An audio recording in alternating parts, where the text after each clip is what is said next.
Ladies and gentlemen, how many people here have seen a UFO? Right, but what if not all UFOs are visible to the naked eye? And that's the question. There may be some UFOs out there that we can't see, but they are there.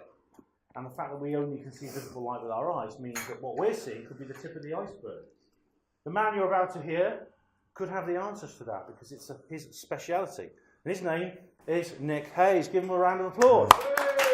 Thank you. Thank you very much. Okay, thanks. Just want to say thanks to everybody for coming, and thanks to Ben for organising this great event and everything, and thanks to Neil for everything. Okay, so my name's Nik Hayes. Most of my life I've been a musician. Always had a belief in UFOs. Grew up in the 70s watching most of the television programmes, but bought a few books in my time, but it's something that I've always had in the back of my mind. Never really pursued it, never been into photography. And all that was about to change as whilst I was walking my dog on Christmas Day evening 2008, it was a completely freezing cold, misty night. My little dog wanted to go back down an alleyway, which had already been down, so I begrudgingly walked back down. And all of a sudden, as I stood there just sort of staring, I could see a faint sort of pink and sort of warm orange glow coming about 200 foot in the air from a couple of 100 feet away. I stood there and it got nearer and nearer. It was totally silent. And just as it was about to pass over me, there was a thinner pocket of, what can I describe as fog. And I saw the thing in all its glory. It looked like a child's spinning top, but it was made of light or pure energy. And it looked like it was breathing as it moved. It was pulsating in colour, and it was almost like doing a rhythmic breath. And it changed. It went from sort of like a violet colour through a pink almost to orange. And it moved at no more than about 3 miles an hour. It went straight over the top of me and straight over a nearby housing estate. I couldn't follow directly, so I took a road that went around the right, and I followed it, and I managed to get back underneath it. And I stood there watching it, and I followed it to a wooded area, and it stopped right above the trees. And I didn't have a camera on me at the time, although I got a new camera for Christmas Day, first camera ever. I'd taken pictures all day, then left it at home because I got a bit bored with it. But anyway, I stood there looking at this thing, and I just started getting really scared. So in the end, I decided to go back home and try and get the camera and photograph it. But I got a really uneasy feeling from him. My dog started making a whimpering sound. He was only about 8 months old at the time, so I picked him up and went back to the house, got my other dog Lucy, went straight down there again with my camera. Couldn't see any sight of it at all. I spent about 3/4 of an hour down there walking around, couldn't see it. The fog was really thick and it was very hard to tell what's actually the sky and what's actually the ground fog. So I took my dog Lucy back, decided to have a quick cigarette, a cup of coffee, decided to go out again, try and find it again. This time I took a shortcut. I went over the back garden along an old riverbank, and halfway there to the park, I actually saw this thing again in the air. Took loads of video of it. I kept dropping the camera, took loads of photographs, couldn't get it in view, total shambles really. But I thought I'd perhaps caught it. So I took the camera back home, and because I didn't have any software for viewing it, woke up the next morning, had a look at it, and I'd caught just one. Everything was really shaky, but I caught one still which actually showed the shape of the object that I saw. I was totally bewildered by this. I always assumed that UFOs were craft and nothing else. I never considered that they could be anything other than craft. And this reminded me more of something from the deep ocean, the way it moved across the sky and the way it glowed. It reminded me of a bioluminescent life form that you'd see sort of in the deep, dark ocean. So for the next 6 months, I spent trawling the internet trying to find something similar. Couldn't find anything that looked remotely like it. But I knew that from then onwards, I wanted to photograph UFOs. So I decided to start a quest to photograph UFOs. Didn't know where to start, and I was just about to give up when a friend of mine came around the house and told me about a video he'd seen, which featured a guy called Trevor James Constable. Now, this is the first time I'd heard of this man. And in this particular documentary, he was talking how he'd gone into the desert in 1957 using a standard camera with infrared film. He'd managed to record UFOs which were invisible, existing in a spectrum invisible to normal human sight. Despite the fact that he found many of the UFOs that he recorded were actually disc-shaped or cigar-shaped, he found they were actually living creatures rather than actual craft, physical nuts and bolts craft.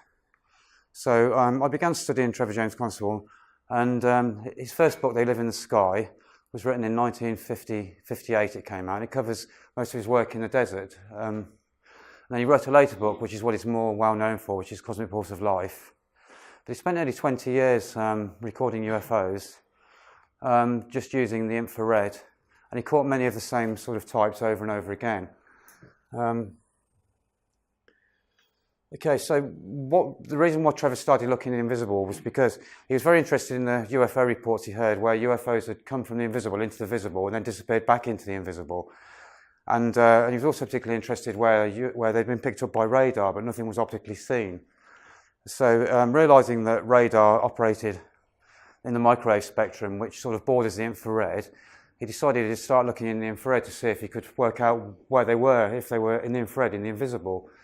So he began looking in the infrared using infrared film. And if we can see here, everything that we see, everything that we comprehend in the visual life, is existing in this very tiny spectrum, which is the visible light spectrum, which you can see goes from red through to violet. Now, obviously, before the red, we have the infrared, and we have the ultraviolet, which is beyond the violet. Trevor mainly concentrated in the infrared, although he did look into the ultraviolet to a certain extent. I became very interested in this and decided to start my own quest. But we're just going to go over a little bit of Trevor's work now and explain what happened with Trevor. So in the early days, Trevor would go to the desert with a friend of his, Dr. James Wood. The first problem facing them was how they're going to track the UFOs to their vicinity, obviously because they're invisible, and once they were there, how they were going to recognise they were there. So Trevor started using something called the star exercise, which is an esoteric procedure by which the whole body energy can be energised. And it's basically, you've got to stand there in a star shape. It's a matter of finding the north-south magnetic line facing east. It's the quadrant which the sun is in at the time when you're doing it. Say in the morning you'd face east. It's a matter of oscillating yourself over the north-south line several times, then turning right round and doing it again, and then turning round, doing it the other way. So you're covering the whole, the north-south and the east-west. And he did 100 repetitions of this. And it's believed that cyclical repetitions would create a regular pattern of bioenergetic pulsations in the ether.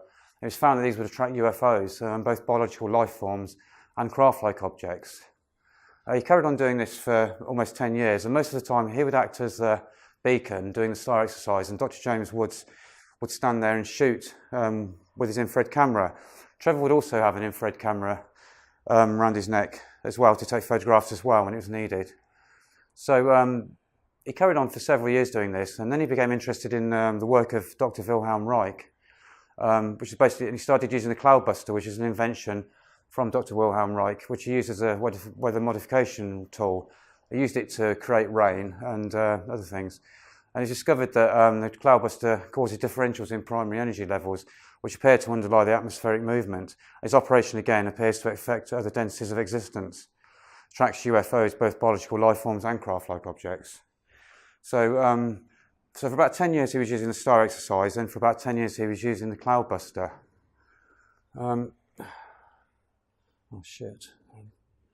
Right, so here's one of the early pictures taken by Trevor James Constable. It's taken in the Mojave Desert about 5 a.m. in the morning, and at the same time Trevor was photographing these invisible UFOs, Dr. James Wood was photographing him. So both of them, independently of each other, managed to objectify and identify that these things were invisible, and they both took pictures of the same UFOs. And as with this photograph, many of the UFOs seem to give off a very strange energy, and in many cases it would nullify the emulsions rather than reacting with them as a normal case. So often left a black void on the film. And this helps sometimes to reveal an awful lot of detail. This is named as a UFO shower, this particular photograph. There's a whole load of them coming. I think there's about 5 photographs taken by both of them showing the same invisible UFOs. And Trevor found he used a technique for seeing the invisible, which he learnt from in his Navy days. When he was in the Merchant Navy, he used to stare out, trying to see if he could see ships coming over the horizon. And one of the old boys said to him, "Just relax your eyes, and your eyes will naturally find anything that's there." So he began using this method, and this is how he objectified these UFOs and the rest of the other ones that he saw. So he'd basically stare until his eyes became totally sort of like disfocused, and he'd find that the UFOs would show up as glints of light. And this is something that I use as well with some of my photography. So this was one of his early photographs. Right, so his next book, The Cosmic Force of Life, he was using the Cloudbuster for an attraction method, and these are the sort of things that he captured. This was the first object he captured. This was in 1957, in August. He captured 6 successive photographs of this object as it was above his head, and it moved across the desert terrain, and it allowed him to basically take photographs of it in different positions as it moved above the desert terrain. This thing looks very like an amoeba, and many of the objects he recorded looked like they belonged in the microscopical world, rather than being physical ships of any sort. And many of them were ovoid in shape, many of them were almost circular in shape, and many of them, like these, pulsated and changed shape as he photographed them. And I say he found a lot of the things he photographed did actually look disc shape or cigar shape, but he found that they didn't appear to be mechanical, they seemed to be alive. And many of them had markings on the side, like vacuoles and various markings which are typical from something in the microscopical world. So he continues on with this work for a long time, and you can see that this is a Cloudbuster in the corner. This was actually taken by his 11-year-old daughter, this photograph, who was on a weather engineering trip into the desert with him. And these are probably a few of the better pictures that came from the Cosmic Force of Life. He did photograph actual craft-like objects, but he only seemed to be photographing the radiation of them. He didn't really get many that were sort of looked like proper metal discs or anything like that. So he came to the conclusion that UFOs are invisible most of the time, and when they do become visible, this is when they're mistaken for ships from other planets, which is a hypothesis which everybody is aware of. And before I discovered Trevor James Constable's work, I never even considered that UFOs could be anything other than ships from other planets. I never even considered that UFOs could be life forms at all. So it's through Trevor James Constable's books that I learned of a group in Italy called the GRCU. Now, they consisted of 25 members and were based in Aranzano in Italy. And they used a whole range of devices to detect UFOs. They were one of the first Italian groups to start using Geiger counters, ultraviolet detectors, and temperature indicators. They'd also use infrared black and white film and colour film. They'd also use flash lamps as well, infrared flash lamps, which would give a big swathe of infrared light, and then as soon as they got a Geiger counter detection, up to 25 of them would then take multiple photographs in the position where the Geiger counter was aiming. Now the GRCU were going for about 15 years. They recorded a whole range of different stuff. Now this was taken by a GRCU photographer while he's on holiday in Thailand, and it shows a invisible plasmoidal UFO, which is very similar to the sort of thing that Trevor James Constable photographed in the desert. This is sort of like a low altitude UFO, which is over Bangkok, Thailand. This is the only photograph taken of it, but this was detected through a Geiger counter. They filmed a lot of things like this, and most of them do seem to be like amoeba type things, but they also photographed a whole load of other things. This was a huge fire that was going on in Aranzano, and the GRCU were there taking loads of photographs, and they photographed several pictures of this snake-like object, which was moving from the forested area towards where the GRCU were. And this was taken on black and white infrared film.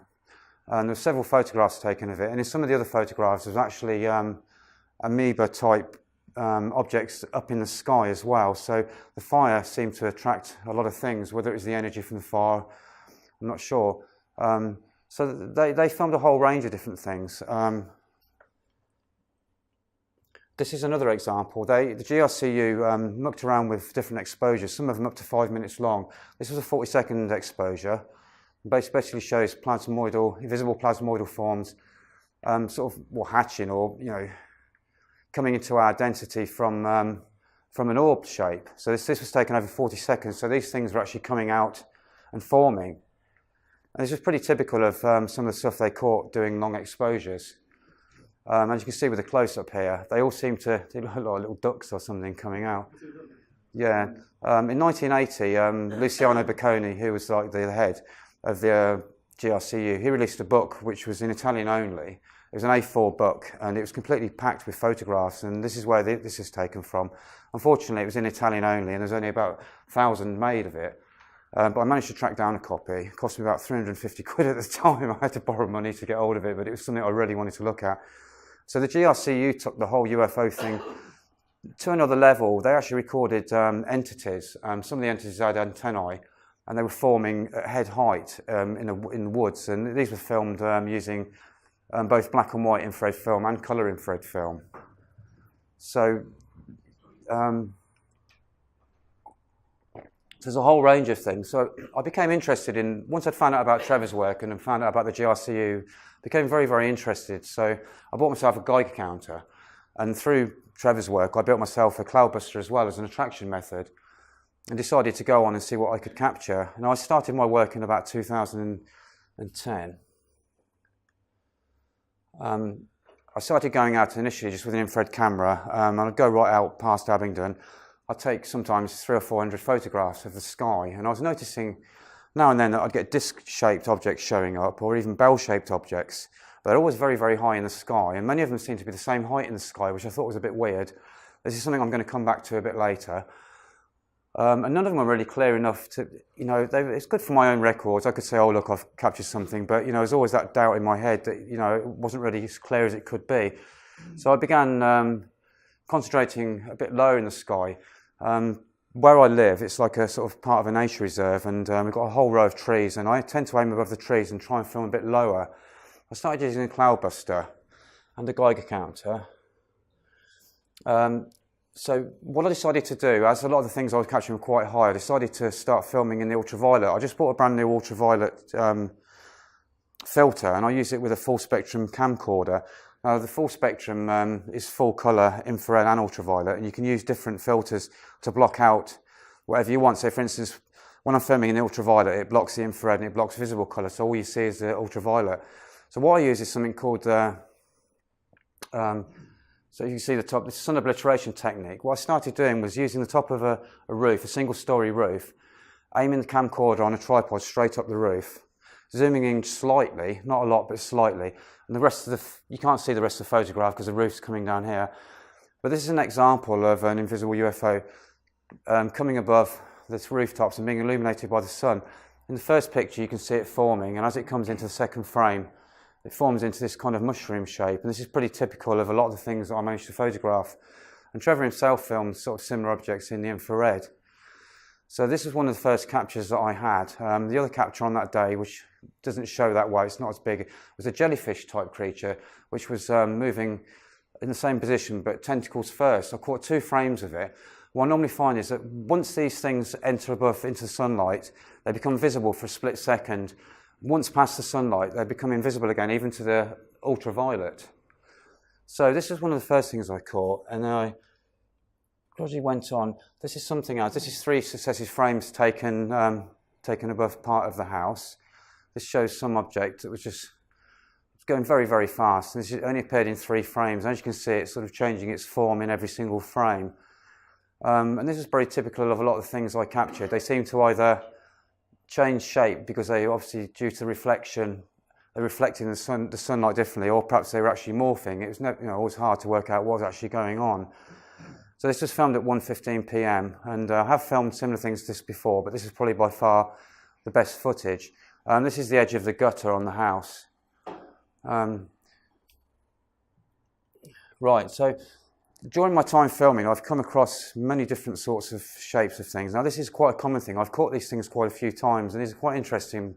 I've put the inverted image just to give you a bit more of an idea, in case that didn't come out too well. But if you can see, it's got some kind of, it's like almost like a fin structure at the back. You can probably see it clearer on that one.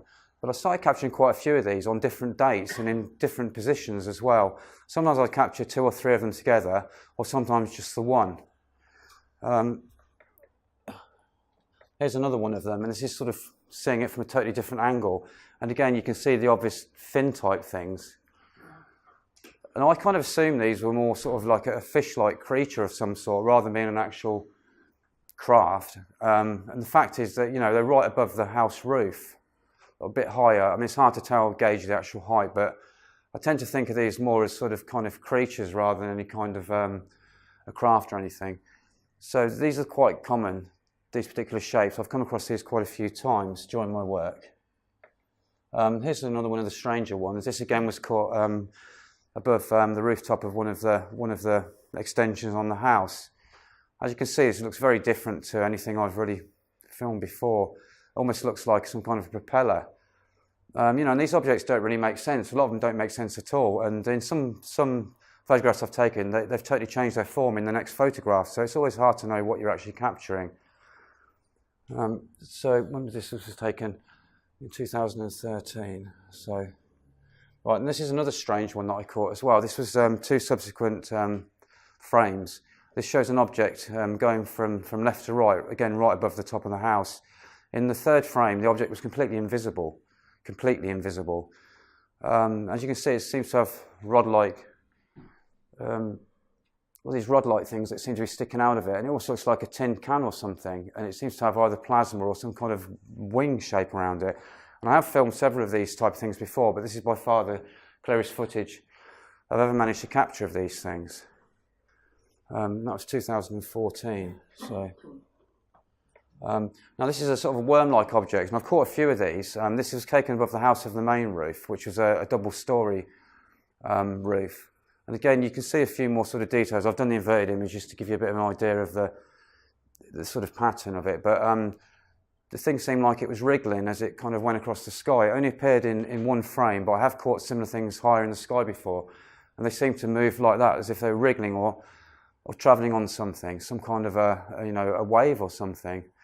Now, many of these things that I've captured in the ultraviolet seem to be travelling from west to east, and many of them seem to be on some kind of an etheric flow, and at times you can see this flow. If you get the right angle with the sunlight, you suddenly see thousands of particles just going from west to east, and every now and then something like this will come along. Now, at the time when I filmed these, I was using a Cloudbuster, and I was also using a Geiger counter. I'd say about 90% of these things that appear, you get a hit on the Geiger counter. Now, the Geiger counter, I normally set it for 0.2 microsieverts, and normally when you're walking around, you get background radiation levels, and you don't normally get more than about 0.1 or 0.12, so it never ever goes up to 0.2. But when these things come across, it goes up to 0.2, 0.3, even up to 0.5, even when they're very high in the sky. It's a definite hit. So I basically always film the direction that I'm using the Geiger counter. And I pay particular interest when they're coming by. If I don't actually see it on the screen, I make a note of where I got the big Geiger counter hit, and then I also have to go back through. This was taken at 50 frames per second, so if you do the mathematics, you'll see that, I was filming for 6-7 hours a day with sometimes 2 or 3 cameras. It took me nearly 5 years to go through all the footage, and now I have to wear glasses. But so this is pretty. So I found a lot of worm-shaped objects, a lot of spherical objects, a lot of objects that didn't seem to make an awful lot of sense, didn't really fit into anything. Now this is another strange one. This was above the garage roof, if you can see. With the inverted image, probably give you a bit more of an idea. But it almost looks like it's got a mouth, and it's almost like a fish-like sort of thing. I've only ever caught one of these type before, but I've caught similar things. But this was going from right to left, which was from across that way, even though it looks like it's going that way. And as you can see, you can see the shadow. It seems to have a top bit on it, as if it's kind of got a thickness to it, and it seems to have a mouth that goes right back. So this again, I've got a massive Geiger counter hit when this thing came, and I actually saw this as it was going across the screen, but obviously it was sort of a bit of a blur. So it's one of my favourite ones, this one. Now here's another one, an actual fish-like form as well.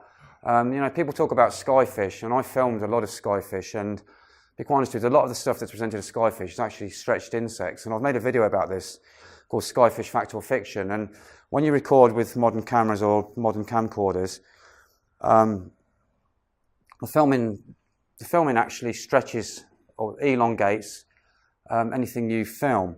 But what you normally get is repeats. Like, say you get a rod with looks like a rod, it's got like 10 lots of wings, and it's actually the same insect that's been repeated 10 times, which is stretching through the interlaced video recording. But these things don't, exhibit anything like that. You can actually see the form on here. And in my book and on my website, you'll see examples of stretched insects. Give you an idea to how this works. So I've caught about 3 or 4 of these, and they all seem to be side-on the same as this, and they all seem to look the same. They all seem to have a tube-like thing down the middle, and they also seem to have a very clear fin and tail section. Here's another one.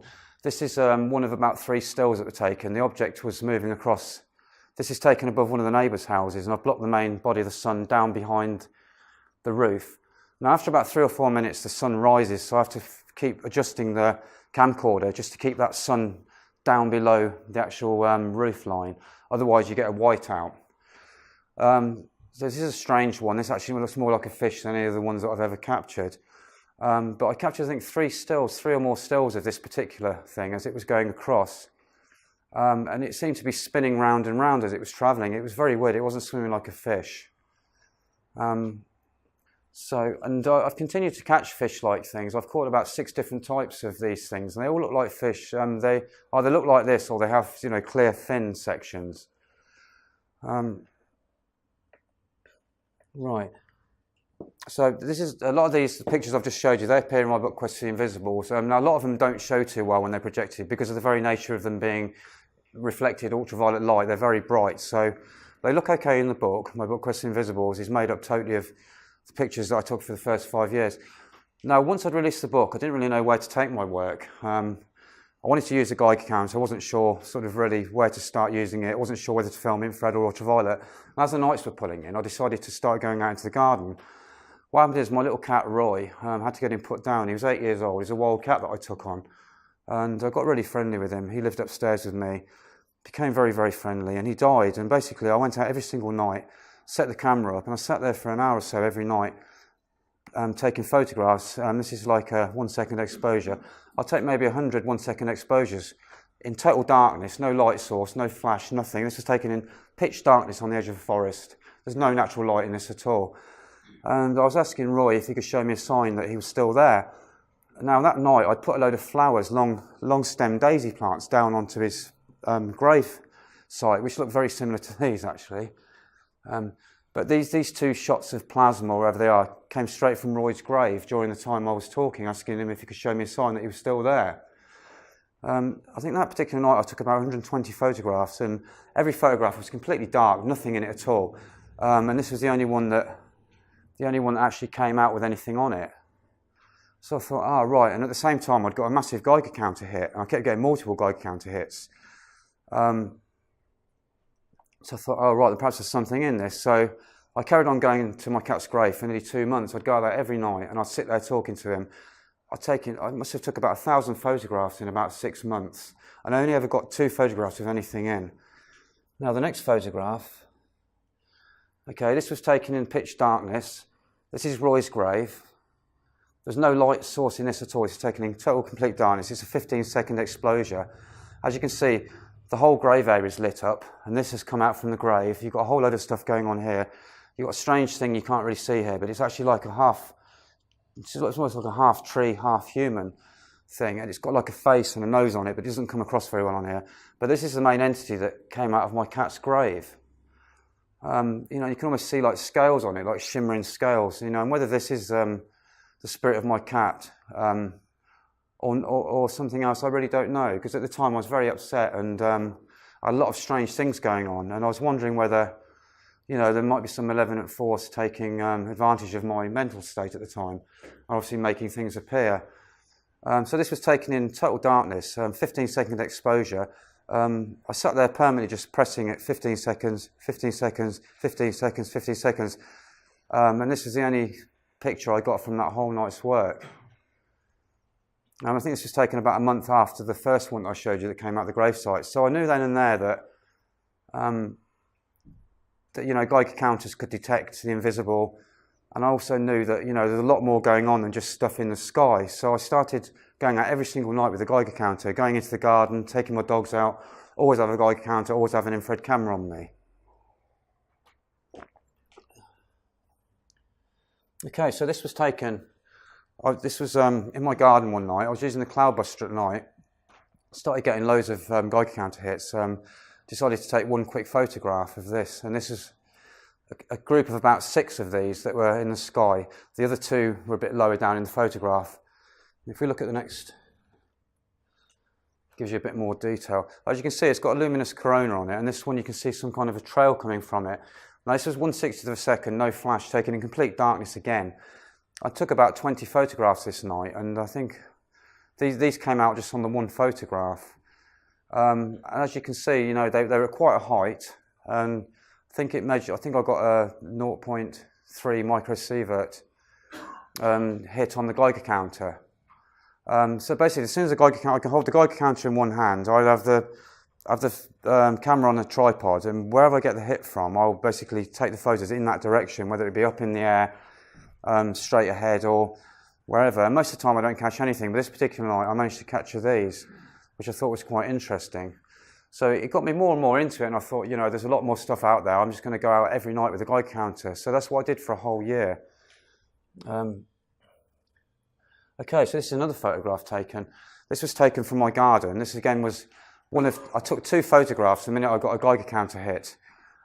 Basically, this took about the bottom half of the whole, the bottom half of the actual photograph. So I was very lucky I caught this in.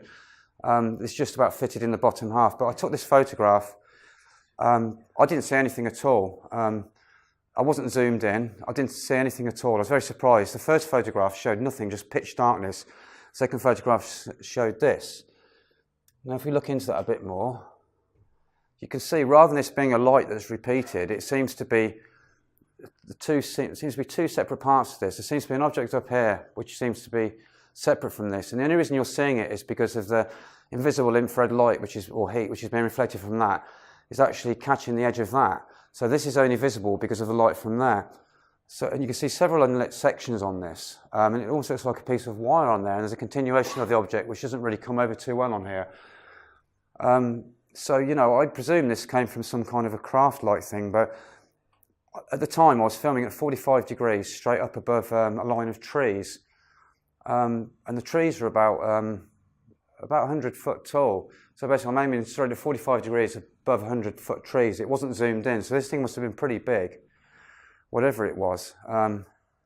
It's very interesting. The white balance I used for this was the automatic, because I find when you're filming in infrared, you can use 2 different white balances. You can set a white balance to green grass, and that'll make everything look white. It'll make the trees and any foliage look white. But with the automatic one, it tends to have a bit of a red sway because it's leaning towards the red of the visible spectrum. But when filming at night, this can really help to show the different intensities in light, which is quite good. So I think this is one of my favourite photographs I've ever taken.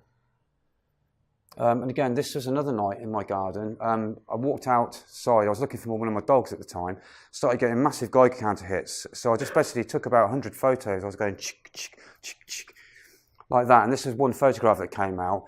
And I've cut some of this off, but in the bottom bit, there's about another 4 or 5 of these things, and they seem to be shooting out of the ground, straight from the ground, straight up into the air in front of me. The whole lot of them. I've got about 4 photographs, I think, showing this. This is probably the clearest of all.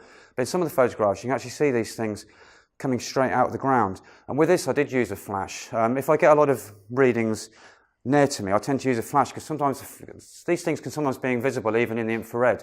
But once you use a flash, the flash catches the object, and if the things are quite near, it seems to bring them out a bit better. And when you film without a flash, sometimes you don't see anything, whereas some things seem to be self-illuminated, so they do show.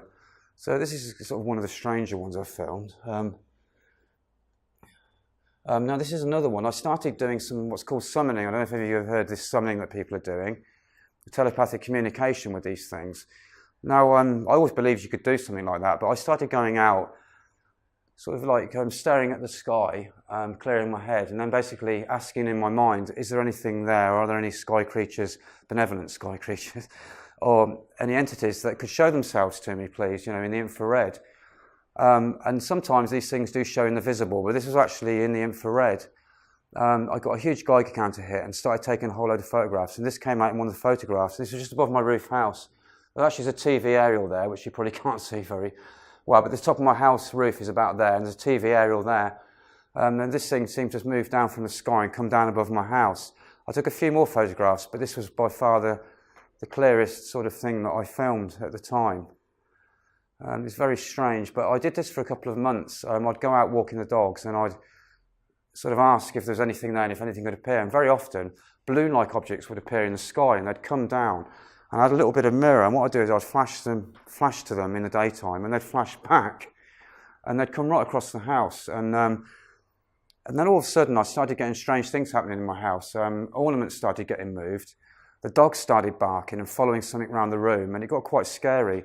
The doors would slam and the doors would knock early in the hours in the morning, and there's no way anyone could even get into our garden because we've got like electric gate. But my sister started noticing strange things happening, and it was very, very weird. One of my camcorders disappeared. I never found it. It just disappeared. I set it up in the garden one afternoon when I was filming. It disappeared. £400 camcorder. Never saw it ever again. Started getting voices, started getting my name called. So I decided to stop doing the summoning because I thought, well, you know, I'm making contact with these things, and obviously if they can hear me just from my thoughts, you know, is there something that's going to go the other way? You know, will they start influencing my thoughts in some way? So it got me a bit scared. And the animals seemed to be able to see these. My cat at the time, before he died, he seemed to see a lot of stuff in the invisible. And my dogs started barking. They'd often look up in the air and start barking, and I'd take a picture, and something like that would show up. So it's obvious they could see something I couldn't. So from this, I moved on to, I just generally go out into the middle of some woods. I took quite a few photographs of entities at the time. I filmed an entity which had antennae. I haven't got any of those photographs here because they didn't come out too well when I showed them last time. But if you want to go to my website, which is www.questoftheinvisibles.co.uk, you'll see a section with all the pictures of the entities that I've captured. Now, 4 of them seem to come in the greenhouse windows. The first thing I caught, I got a Geiger counter hit one night. The dog started barking. Took a photograph in total darkness, and there was an entity in the greenhouse window. And he looked like a Napoleonic guy with a Napoleonic hat on. And he sort of stood there like that. So I thought, oh my God. So about 2 days later, I went out again, took another photograph. And just before I took the photograph, I made the comment, as soon as the Geiger counter went off, that I'm not really into filming ghosts. I'm more into like ETs and stuff. And then lo and behold, the entity that appeared in the greenhouse looked like an ET. And I've actually got a photograph of that on my website. Now, the third photograph which came along actually looked like a really dark entity with horns. And it had something that looked like a cat or a little entity with horns sitting on its lap. And above it was 2 snarling skulls. It looked like Tyrannosaurus Rex skulls snarling. And it seemed to go beyond the greenhouse. It actually went beyond. It was almost like you had the greenhouse windows. It appeared in the windows, but it also appeared above the windows. The whole scene, it was almost like the whole scene where they were was projected onto my greenhouse, or whether or not that was some kind of a doorway to this reality that they were in. So I started going into the woods and photographing a lot of things. I caught a lot of entities. I managed to capture some kind of like thing that almost looked like a fairy being. But a lot of these are very small. You can see them on the website, but they don't really come up too well when I'm doing a slideshow. So there's another interesting, I think it's coming up to the end now, actually. But this is another one example of things that I've filmed. This is a 1 minute exposure. This was taken in complete darkness, pitch dark, no light source in this photograph at all. And it shows some kind of a luminous mist, which seemed to be going through the whole woodland area. I took 6 photographs, and this was the only photograph that wasn't pitch dark. And it's almost looks like fluidic. You can almost see it. I don't know how well you can see that, but it's almost like a mist that's dripping and moving through the forest. I filmed several sort of photographs like this, and a lot of these are on my website. So that's kind of what I've been doing for about the last 6 years. Obviously, I spent 5 years filming in the ultraviolet and the infrared, and started using the Geiger counter. And this is sort of stuff that's come up. But this sort of phenomena, you will get a hit on the Geiger counter. Now, I know a lot of ghost hunters and people use all EMF detectors, and that's something I don't use. But whatever's happening in this reality seems to set the Geiger counter off. Now, whether, you know, obviously some kind of radiation is being created. Now, whether I don't know whether they're doing it because of the particular energy they are, or whether it's something to do with this phenomena coming into our physical reality. Even though it's invisible, it's actually not in our physical reality, so to speak, but it's invisible and in our reality. But there's obviously something happening which makes the Geiger counter go off and record it. So that's basically what I've been up to. Unfortunately, I haven't got any more slides. That's about it, really. But I give you an idea of what I've been doing. For the first 5 years, I put all that information together and wrote a book, Quest for the Invisibles. Did it for myself. Didn't know anything about getting it published. Didn't think I'd ever get it published. But I wrote to Trevor James Constable's publisher. I wasn't sure what size to do the book in, and I said to him, "What's the best size, A4 or 6x3?" And he said, "Oh, you're writing a book." I said, "Yeah, I've done it." And he said, "Let's have a look." Sent him a chapter. And by the end of next week, he said, "Oh, I'll offer you a contract." You know, it was like, wow, man. So the book came out about a year and a half ago. So this is why I'm up here doing the talks. This is only my second talk that I've done. I thought it'd give you a good idea of sort of what I've been up to over the years. But there's a lot more than just this. Obviously, the book contains a lot more photographs, and I've also got a website which has got a load more photographs. I've also got a YouTube site which you can see videos of some of this stuff flying through the sky as well. I've got footage of these fish-like forms that I call the spinning jennies. They seem to be like a flatfish, and rather than swimming through the air, what they do, they bend their bodies, head down, and they spin their tail and their wings like a helicopter. And I filmed whole groups of these things moving across the treetops. And when you look at the stills, you can see they're like a fish-shaped form, a little bit like a manta ray. Now, another form that I've also filmed as well is what I call the Plasmatic Gliders. And these basically look like a piece of paper. And they fly in a V shape like that, or just as a piece of paper. And I've filmed quite a lot of these. And on my video, one my video that I've done on the Quest Invisible's YouTube site, it's called Spinning Jennies and Plasmatic Gliders. You can see footage of these things, several bits of footage showing them moving above the treetops. But unfortunately, it doesn't really show too well in a projection because the fact by their very nature that they're infrared and they're sort of strongly reflecting the sun, it makes them very, very bright. So they're not really that suitable for sort of showing as a film show, as I would have done it. So, but there's a whole lot of stuff out there existing, I believe, different levels going on around us all the time. And I believe some of these things are actually conscious. Some of these things seem to show up. And I found from doing the summoning, or even just the suggestion of wanting to see something, I believe that some of these things will come through and they know that you're looking. Especially the craft-like things, they seem to know that you want to see something, and they'll make sure you see it. So that's about it for the pictures and everything. But I've got a couple of so I use an infrared camera most of the time, which is a 720 nanometer infrared filter in there. So that basically blocks everything apart from a small part of the red of the visible spectrum, and then it lets the infrared in. So I always find it handy sometimes to have a little bit of the visible light spectrum in, because if you're taking footage at night, it will see a little bit of the normal light that comes from street lights and stuff, and also if the moon's shining, it'll give you a bit more of light. If you're filming in something like using a 780 nanometer infrared filter, you won't get any natural light coming in, and it can make it very dark. So when you take a photo of something, it's not in any context. And especially at night, it's good to have other things coming in. But I also film in the daytime using an ultraviolet thing. And sometimes I'm filming ultraviolet and infrared. I've got a filter that I use on my full spectrum camcorder, which is infrared and ultraviolet at the same time. It's called an X-Night UVR, and that allows a massive swathe of the infrared to come through and the ultraviolet. So I film as well using that. And I also film using a standard camera or a CCTV camera, filming the visible spectrum. So that I've got it in infrared, ultraviolet together, or infrared and ultraviolet separate camera, and the visible spectrum. And all the things that I film, none of them come out in the visible spectrum. I don't see anything at the time, no matter how big or how bright these things are. And they never come out on the camera that's filming the visible light spectrum. So, but if anybody's interested in the effect that, a lot of people say, oh, things are insects, like the skyfish, for instance. If you look at the video that I've made called Skyfish Fact or Fiction, you'll see several examples of insects that have basically been duplicated, and they actually look like long rod-like creatures with multiple wings and stuff. And I go in and explain the whole way that works.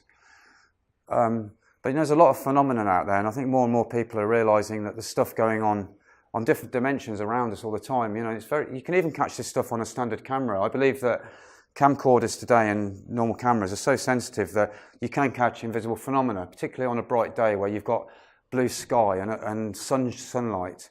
And especially at night, if you use a flash, I've sometimes found that a standard flash will light invisible phenomena up, and you can catch it on a standard camera. Although I prefer to, be specifically in the infrared or the ultraviolet.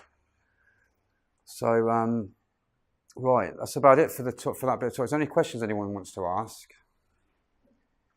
When do you know when to use your camera? Do you just point use your Geiger counter in any direction, and that gives you a reading, and so you point your camera at that direction?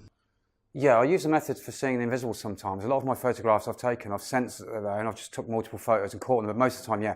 What I'll do, if I'm going for a walk with my dog, so I'll have the dog lead in one hand, a guide counter like that, I'll aim it up, I'll have my camera pressed here at 45 degrees, where the same as the guide counter is, pressed on my chest, or I'll take out a tripod, and whenever I get a hit on the guide counter, it's just in the direction that the guide counter's aiming.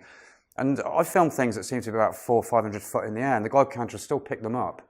But these things seem to move very fast. But I've had reactions in the house. I filmed stuff actually in my house, shadowy beings, and I got a really weird feeling one day, and I turned around and suddenly took a photograph. I actually got this like out black shadow man, just stood there like this, like quite a big guy. And I didn't see nothing at all, but it was just like a really horrible looking shadow figure, just sort of stood there, like it was like looking at me. I was like, oh. So, but yeah, I use a guide counter all the time. I've always got a guide counter. It's probably the first time I've come out today without a guide counter and an infrared camera around my neck. But when I set up in my garden, I basically use a CCTV camera to film the scene in the normal light. I use a tripod with a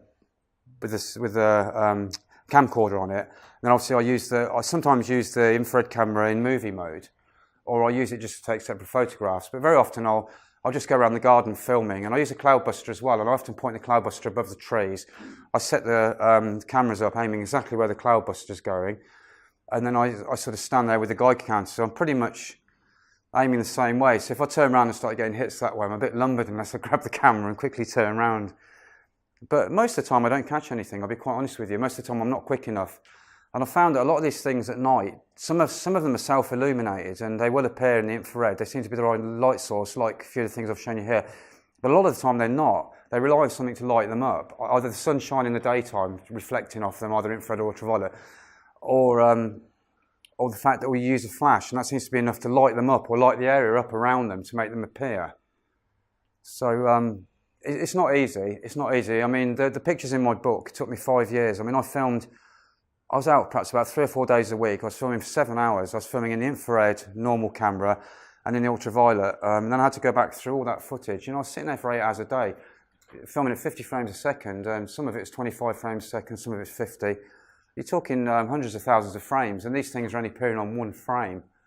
I knew roughly where to look, because when I got a guide counter hit, if I was sitting in the garden, I'd make a note at the time of where it happened, so I'd go back to that time and I'd generally see it. But sometimes I was lucky enough to see the things actually coming by on the viewing screen. Because what I generally do is sit down, I've got like a roof, and the roof comes down to about here, about that height, so I set the camcorder up, aiming straight up the roof, and I'll basically sit on a chair. I'll have the viewing thing on the camcorder there, so I'll be able to see the roof with my eyes and see what's going by on the camcorder.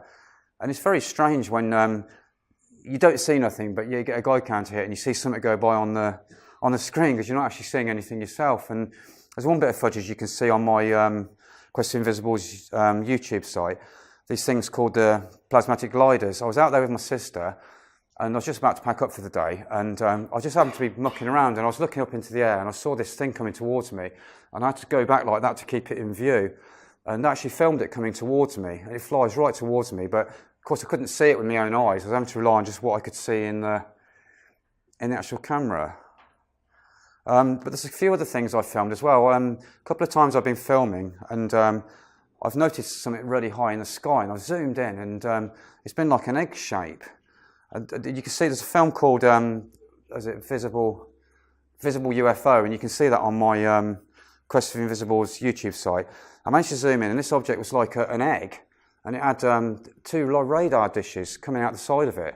Really strange. And as I zoomed into it, it turned round, and as it turned round, it wasn't egg-shaped, it was tear-shaped. And then by the time it turned all the way around, it looked completely different, and you couldn't even see the radar dishes. It seemed to change. It's almost like it knew I was watching it. At the time, I managed to film it perhaps for about 10 seconds, and I've got the video on the YouTube site. I've slowed it down, then slowed it down again, and slowed it down. But there's some very strange things up there in the sky, and there's some very strange things, you know, all around you. And the more and more you open yourself up to the invisible, the more and more it seems to open itself up to you, and the more you seem to be able to sense that these things are around. And unfortunately, there doesn't seem to be a way to shut the door. Once you kind of get into this, you know, you seem to be susceptible to it all the time. And I'll often see things like that. I'll be like that in the room. I think I see someone walking by me or something, but, you know, So I tend not to have the Geiger counter on in the room. I've taken it out from my room. I need a bit of space, you know, for myself really. But I'm out every night. Every night I walk the dogs 2 or 3 times. I'll have a Geiger counter in one hand, infrared camera. Goes off a few times, take photos. Normally I don't capture anything, but now and then I get quite lucky, you know, and capture some of the stuff that I've shown you tonight. So that's pretty much summed up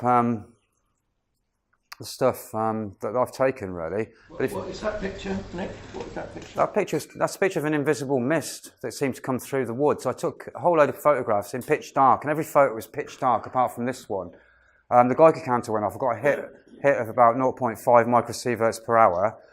I took a whole load of photographs, and then when I got them back, only this photograph showed this. The rest of them were just pitch dark. There's no light source in this at all. I tend to not use any light source. I film in pitch dark.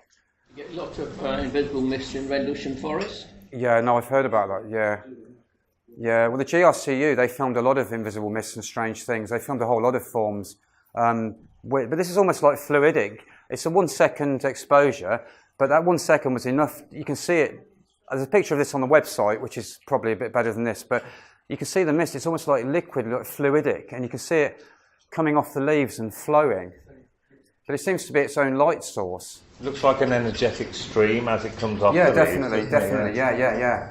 I was going to say, you know, the ethereal stream you talked about. Oh yeah. Do you know anything about that?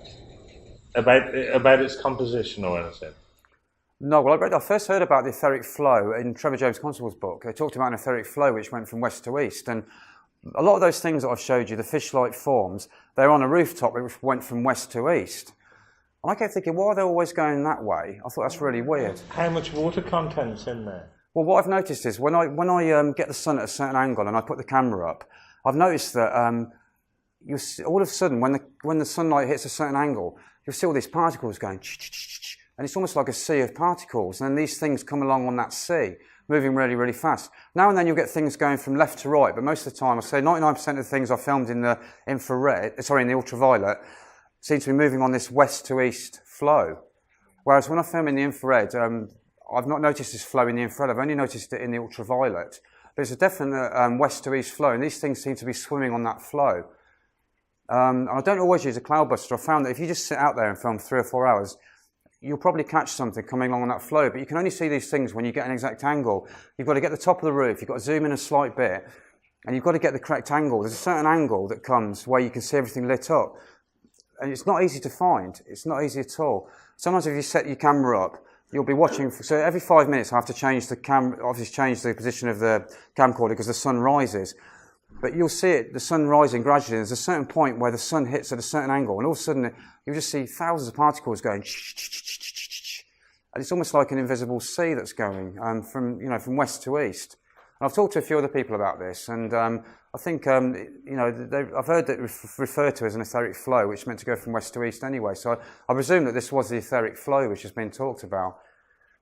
There's a lot of particles in it, and they seem to be lit up by the sun, but they're only visible when they're lit up by the sun. And the insects seem to be independent of it. They fly through up and down like that. They're going like that, the insects, but everything else is going whoosh, whoosh, whoosh, whoosh, really, really fast. Is there a concentration of insects in that area, do you find? You sometimes get a concentration of insects on gable roof ends anyway, so I can't really tell. The insects don't seem to be aware of it. They just do what they do. They fly that way, up and down. But these things just seem to be moving really, really fast. Most of them appear on like 2 or 3 frames. I mean, obviously there's a lot more that I've filmed, which is on the website and in the book. But a lot of it doesn't come across too well when you project it because of its very nature being reflected infrared or ultraviolet. It's very, very bright.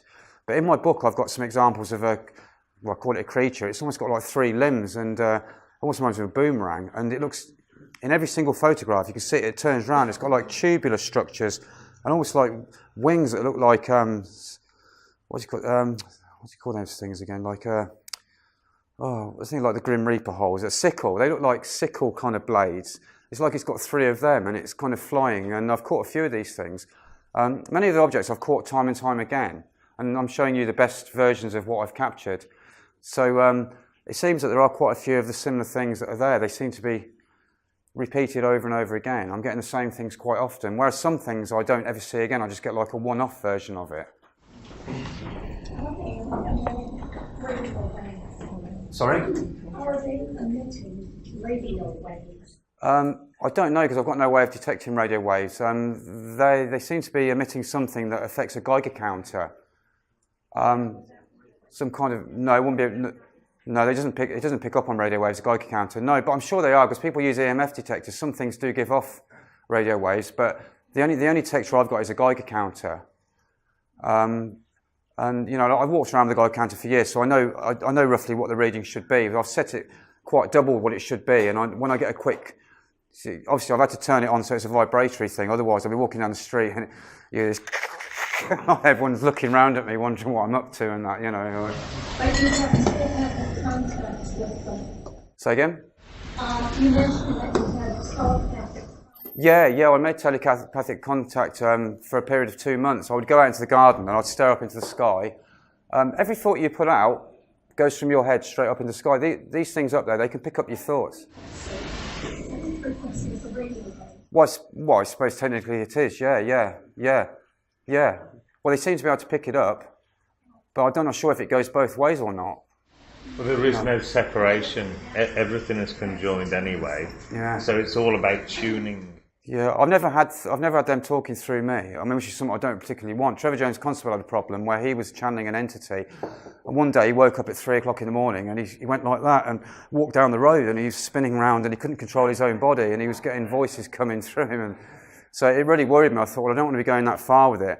But I basically just got to, I mean, you can try this, but you just basically go out on a nice blue day, stare at a patch of sky like that, and then basically in your mind you just say, you know, are there any benevolent sky beings up there that can hear me? And if so, could you please show yourself to me in the visible? And within about 5 or 10 minutes, in the area of sky where you look at, what happened with me a couple of times, I'd look up to the sky and all of a sudden all the red kites from miles around would gather and fly in a big ring.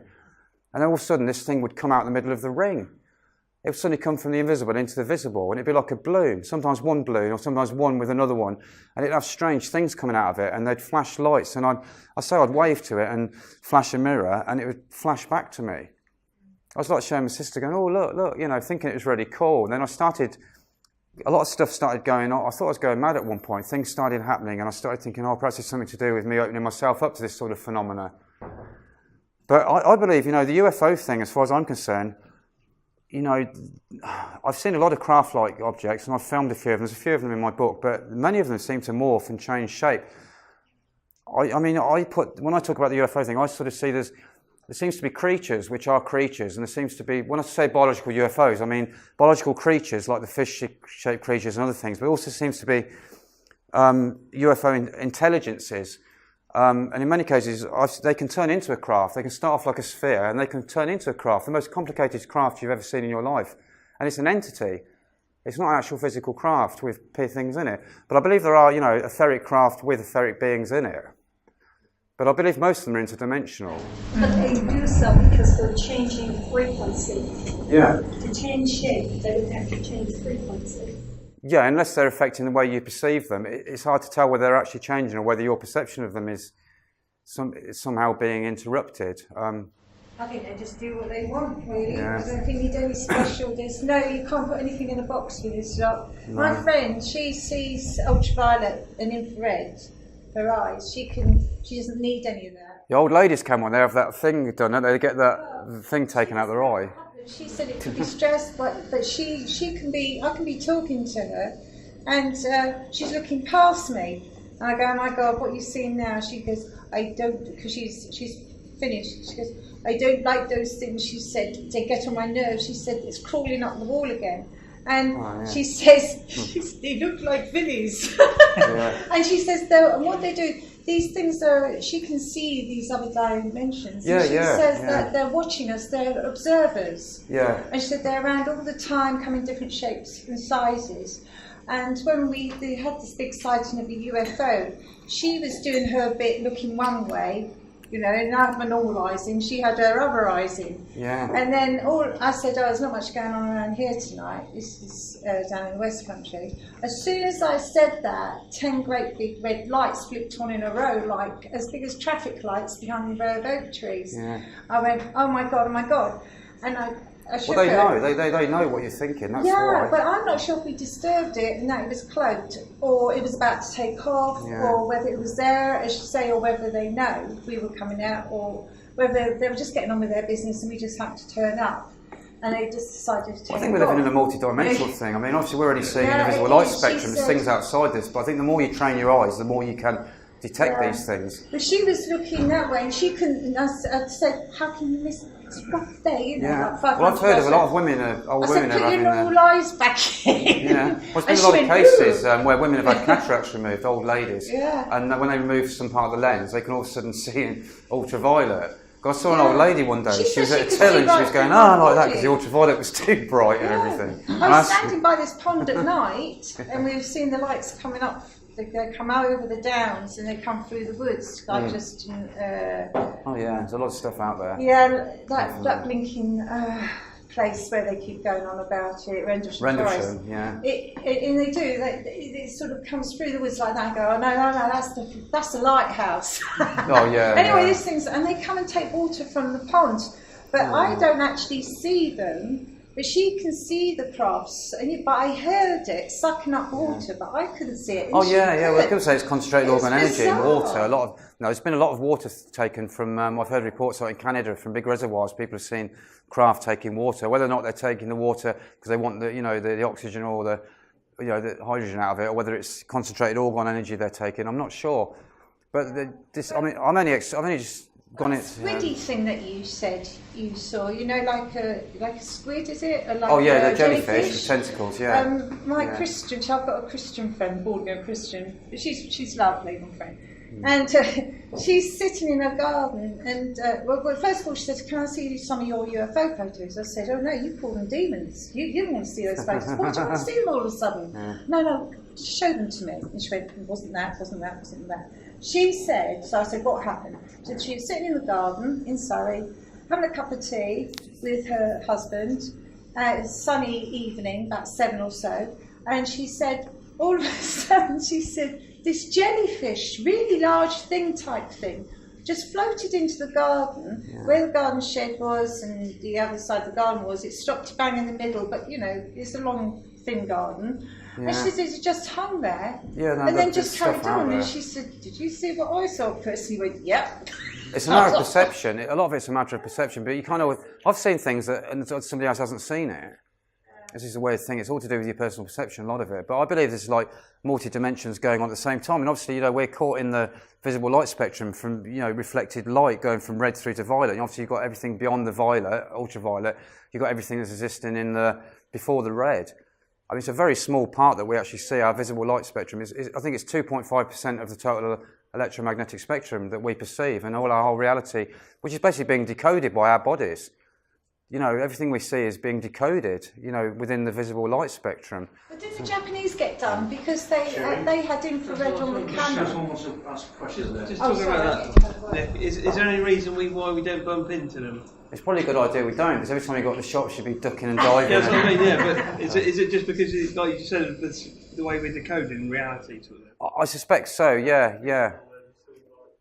Well, I suspect so. I mean, a lot of the things that I record in the infrared and the ultraviolet, which is in the invisible, they're actually only visible in the invisible when they're reflecting light. So they're not always visible in the infrared or the ultraviolet.